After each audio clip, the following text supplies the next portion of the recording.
باللہ من الشیطان الرجیم بسم اللہ الرحمن الرحیم رب زدنی علما۔ احباب ذی وقار، آج کی یہ خوبصورت بل جناب محترم عزت مآب اللہ بخش صاحب جو نور کی کرنیں ہمارے بچوں کے سینوں میں منور کرتے رہے، بکھیرتے رہے، ان کو خراج عقیدت پیش کرنے کے لیے سجائی گئی۔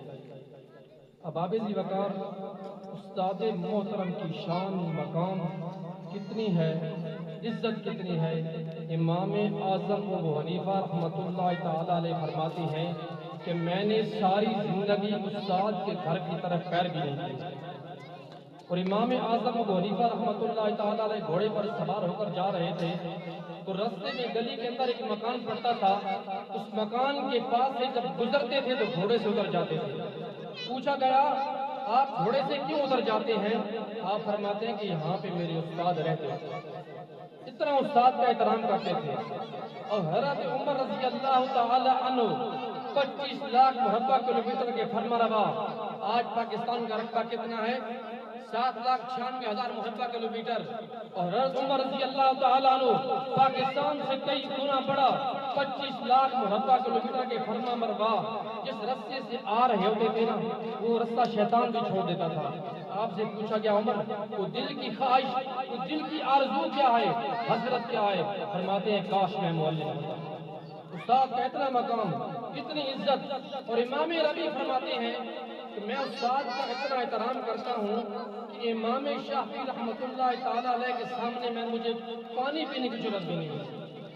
اور امام شافعی رحمۃ اللہ تعالیٰ علیہ فرماتے ہیں کہ مجھے امام مالک کے سامنے، اپنے استاد محترم کے سامنے جب پڑھ رہا ہوتا تھا، جب ہم پڑھ رہے ہوتے ہیں تو کتاب کے اوراق پلٹ رہے ہوتے ہیں تو فرماتے ہیں کہ میں کتاب کے اوراق بھی آہستہ پڑھتا تھا کہیں استاد کی بے ادبی نہ ہو جائے۔ اتنا مقام، اتنی عزت، اتنی شان ہے۔ اور استاد محترم کا کتنا مقام ہے۔ سکندر اعظم سے پوچھا گیا کہ استاد اور باپ میں کس کا رتبہ زیادہ ہے؟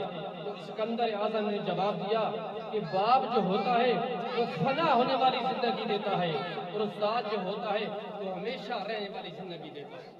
استاد جو ہے وہ لوہے کو تپا کر کندن بنا دیتا ہے اور پتھر کو تراش کے ہیرا بنا دیتا ہے۔ اس طرح استاد دنیا کے اندر حسد، بغض، لالچ، اس کائنات کے اندر استاد واحد ہستی ہے جو چاہتا ہے کہ میرا بچہ اوپر آئے۔ اتنا مقام ہے، اتنی شان ہے استاد محترم کی۔ اور ابن انشاء فرماتے ہیں، اپنی کتاب کے اندر لکھتے ہیں کہ میں ٹوکیو کے اندر گیا، جاپان کے اندر گیا، جس یونیورسٹی کے اندر میں پڑھتا تھا، استاد محترم سے ملا، استاد محترم جو ہے وہ مجھے چھوڑنے کے لیے باہر سین تک آئے۔ فرماتے ہیں میں استاد محترم باتیں کر رہے تھے تو میں کیا دیکھ رہا تھا کہ استاد محترم کے پیچھے سے بچے گزر رہے ہیں اور اچھل اچھل کر گزر رہے ہیں۔ فرماتے ہیں جب دعا سلام ختم ہوئی میں جانے لگا، میں نے پوچھا کہ استاد محترم یہ بچے پیچھے سے اچھل اچھل کر کیوں گزر رہے تھے؟ تو استاد محترم کہنے لگے کہ میں جب کھڑا ہوا تھا تو سورج ہماری طرف اس طرح تھا کہ میرا سایہ پیچھے پڑ رہا تھا، تو بچے یہ نہیں چاہتے تھے کہ استاد محترم کے سائے کے اوپر بھی پاؤں رکھا تھا۔ فرماتے ہیں ابن شاہ اس دن مجھے پتا چلا کہ ان قوموں کی ترقی کا راز کیا ہے۔ اور اشفاق صاحب فرماتے ہیں کہ اٹلی کے اندر میرا چالان ہو گیا، میں کسی وجہ سے وہ چالان بھرنے کے لیے عدالت نہیں جا سکا، تو عدالت نے مجھے طلب کر لیا اور انہوں نے پوچھا کہ آپ لیٹ کیوں ہوئے ہیں، آپ کو تاخیر کیوں ہو گئی ہے؟ تو آپ فرماتے ہیں کہ میں نے انہیں بتایا کہ میں پروفیسر ہوں، میں استاد ہوں۔ کہتے ہیں وہ جتنے بھی جج تھے، وہ جتنے بھی وکیل تھے، میرے احترام میں کھڑے ہو گئے اور مجھ سے معذرت بھی چاہیے کہ آپ کو یہاں پہ زحمت کرنی پڑی اور آپ عدالت میں تشریف لائے۔ احباب ذی وقار، استاد محترم کا مقام کتنا ہے، کتنی شان ہے۔